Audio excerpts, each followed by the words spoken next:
এখন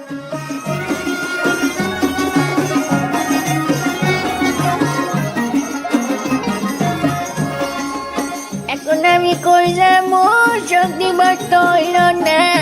বাংলাদেশের কোথাও কি গেলে বিরিয়ানি পাবো না।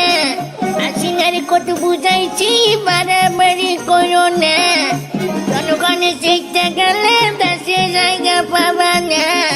কোনো কথা না শুনে শেষ পর্যন্ত পলাইলো। এখন আওয়ামী লীগ করছে, 15 আগস্টে শক্তি বস্ত হইল না।